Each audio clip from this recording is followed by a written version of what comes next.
Salut les amis, on est lundi 23 mars, donc deuxième semaine de confinement, J7. Aujourd'hui la problématique que j'ai c'est de lancer un nouveau projet pour cette semaine afin qu'on puisse maximiser nos chances de l'avoir fini en fin de semaine. Allez, je t'emmène avec moi.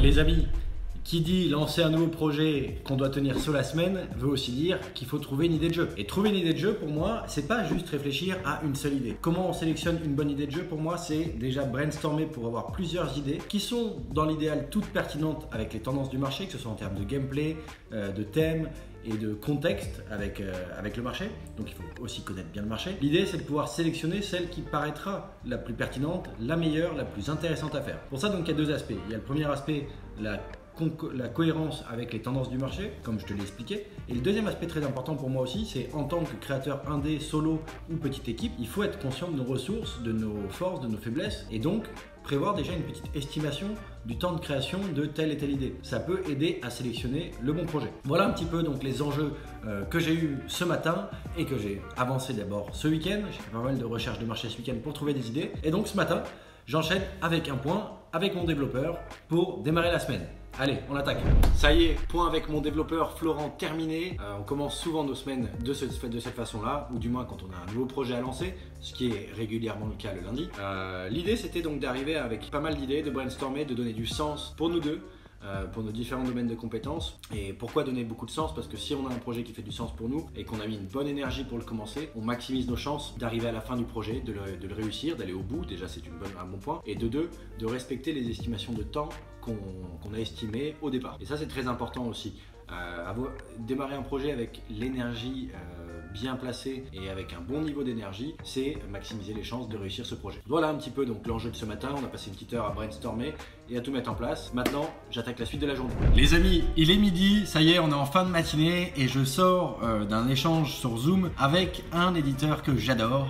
Vous l'aurez peut-être deviné, j'en parle très souvent, surtout si vous me suivez sur Instagram, @gtrcharles. Il s'agit de Vodou.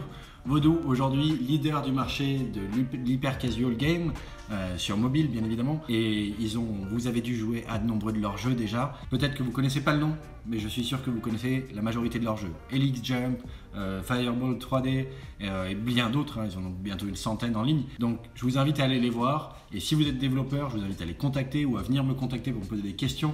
D'ailleurs, si tu as des questions sur comment un studio indé gère ses relations avec les partenaires, avec des éditeurs, avec des collaborateurs externes ou internes, l'espace commentaire est ouvert.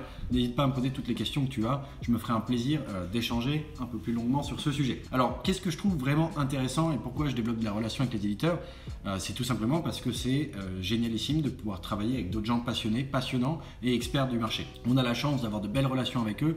Ça fait plusieurs mois qu'on travaille avec eux, donc on est capable aujourd'hui d'être dans un échange quasiment quotidien, au moins par chat, voire par visio aussi, et c'est très utile. Je t'explique pourquoi. Moi, tu l'as compris, ce matin on a fait un brainstorming, on a sélectionné nous en interne des idées qui nous paraissaient pertinentes, et j'ai pu profiter du coup du call de cette fin de matinée avec Vodou pour leur pitcher ces idées-là. Et ça c'est génial parce que quand tu développes des relations avec des éditeurs, tu es capable de pouvoir minimiser tes risques. Tu peux pitcher ton idée avant même de l'avoir créée. Et ça c'est cool. Donc voilà, c'est ce que j'ai pu faire ce matin. On a encore brainstormé avec eux, avec cette personne publishing manager de chez Vodou, pour rebondir sur des nouvelles idées.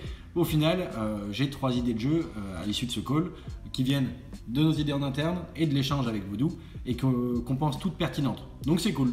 Donc voilà, on valide, on a lancé des jeux en test en fin de semaine dernière, ce week-end, et on se reconcentre sur un nouveau concept cette semaine. Et si on a un peu de chance, un peu de temps, peut-être qu'en fin de semaine, on attaquera un nouveau concept. On verra bien. Ou alors ce sera pour la semaine prochaine, si les tendances sont toujours là. Voilà un petit peu ce que je voulais te partager là-dessus. Si tu as la moindre question vis-à-vis des éditeurs, vis-à-vis de ce marché, de pourquoi je passe par des éditeurs et pourquoi je décide de ne pas faire ce projet tout seul et d'aller le promouvoir tout seul, voilà, toutes les questions que tu me les poses en commentaire. On enchaîne. Bon les amis, vu que je viens de terminer le point avec Vodou, on sait à peu près maintenant sur quelle idée on veut se lancer.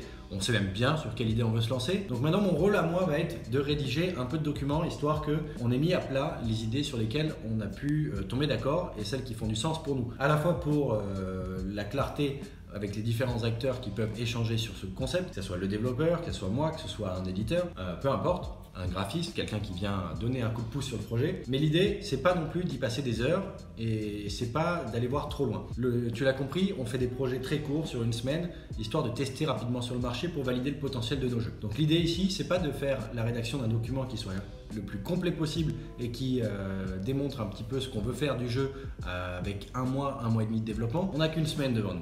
Donc je vais faire un document qui va pour l'objectif de cette semaine, afin qu'on sache quel est l'objectif pour tester, pas après coup. Et on prendra des analyses, on en tirera des conclusions une fois qu'on aura les résultats de ces tests, afin de voir si ça vaut le coup d'aller rédiger un document beaucoup plus précis, beaucoup plus complet, qui va plus loin, qui nous permettra d'avoir un jeu complet au bout d'un mois et demi. Ou un peu moins, ça va dépendre des concepts bien évidemment. Voilà, donc faites gaffe, ne rédigez pas des documents trop complexes, c'est de la perte de temps, c'est de la perte d'énergie, ça peut venir dans un second temps. Par contre, prenez le temps de rédiger quelque chose. Moi je rédige des GDO, des Game Design Overview, c'est une page A4 ou 2 maxi, c'est quelques croquis que je croque à la main, je fais un dessin, je prends en photo, je mets dans le doc, quelques phrases, quelques points clés, quelques mots clés, quelques bullet points et ça suffit, basta. L'essentiel c'est d'avoir mis sur papier les choses sur lesquelles on est tombé d'accord, que ce soit avec le développeur, que ce soit avec le game designer, avec l'artiste, ou ça peut être la même personne, hein, tout ça. Si tu es tout seul solo dev, bah, c'est d'accord avec toi-même, et également pour nous là en l'occurrence avec Vaudou. Et ça permet du coup d'avoir des belles relations quand on développe le prototype. Sinon ça devient farfelu, c'est difficile moralement pour l'équipe, c'est difficile pour la clarté du projet final, donc en fait le jeu est souvent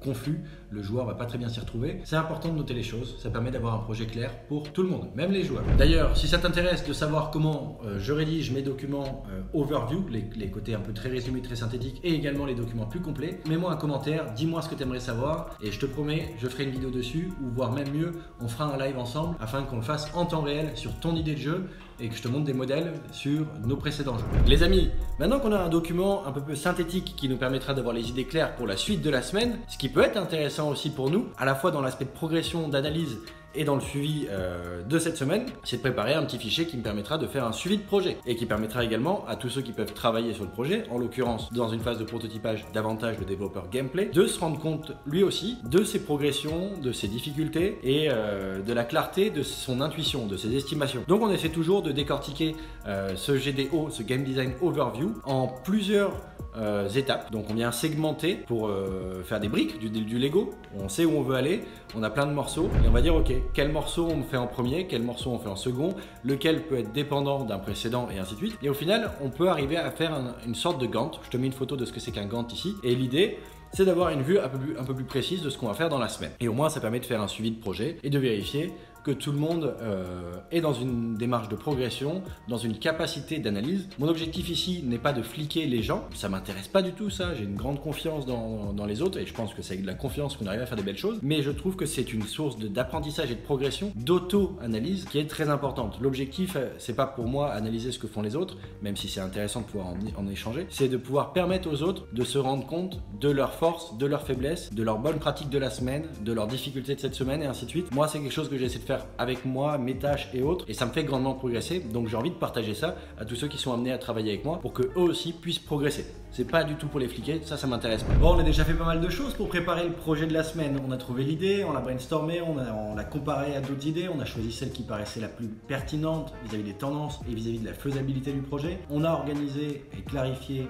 les objectifs de ce concept pour obtenir un prototype jouable et non pas un jeu fini, garder un objectif d'une semaine. On a préparé un document de suivi de projet sous forme de Gantt. Maintenant, mon rôle à moi va être un petit peu de rechercher davantage des objets 3D, de l'inspiration visuelle, analyser un petit peu le marché sur les tendances graphiques du moment, afin de commencer à apporter un peu de soutien à ce que va faire Florent, mon développeur gameplay, et lui apporter des éléments intégrables au jeu qui vont nous donner un thème, donner une histoire au jeu, appuyer l'objectif du gameplay. En général, je le fais dans cet objectif-là. On est sur du prototype, on veut aller vite à un résultat. L'idée, c'est simplement de mettre en place quelque chose rapidement qui permettra de donner envie aux joueurs de venir télécharger le jeu et donc de simplement donner un thème à l'expérience de jeu qui soit cohérent et qui puisse être sympathique à regarder, intuitif, attractif. L'objectif, c'est de capter l'attention pour obtenir des téléchargements le moins cher possible. Voilà un petit peu l'objectif de cette phase-là. Donc je m'y attelle, je vais passer une partie de ma journée sur de la recherche et sur isoler les objets qui m'intéressent bien pour les envoyer à mon développeur. Ça y est les amis, la journée de lundi est déjà bien avancée. On a vu pas mal de choses sur la préparation d'un projet et l'organisation de la semaine pour réussir à faire un projet de jeu, au moins un bon prototype de jeu sur la semaine, avec un seul développeur gameplay et moi qui vais m'occuper du reste. Donc pas mal de choses sont déjà en place, au moins sur l'aspect réflexion, recherche. Donc on n'a plus qu'à dérouler. La structure du projet est mise en place sur Unity par le développeur Gameplay. Et dès demain, on va certainement s'attaquer à la mise en place des features qui vont nous permettre de créer la boucle de jeu principale, l'expérience de jeu qui fait le cœur du jeu, tout simplement. Voilà un petit peu ce que je voulais te partager aujourd'hui. J'ai hâte de te retrouver demain. Je t'invite à partager cette vidéo si tu l'as trouvée intéressante et que tu penses qu'elle peut intéresser tes amis. N'hésite pas à la liker si tu as apprécié ce que j'ai pu te partager, si tu as trouvé ça intéressant, et marque-moi en commentaire tout ce que tu aimerais découvrir de plus, et si tu as apprécié certains éléments que je t'ai partagés aujourd'hui mais que tu aimerais en savoir plus. Fais-le moi savoir dans les commentaires et on se voit demain. Ciao!